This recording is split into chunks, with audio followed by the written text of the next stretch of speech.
Hello guys, আসসালামু আলাইকুম। আশা করি সবাই ভালো আছেন। এই মুহূর্তে আমি একটা আছি পার্কে, লেক বলা যায় আর কি।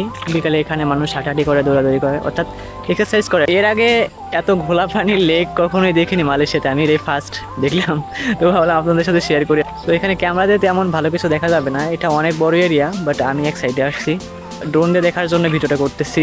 চলেন দেখা যাক ড্রোন শটগুলো, আশা করি ভালো লাগবে।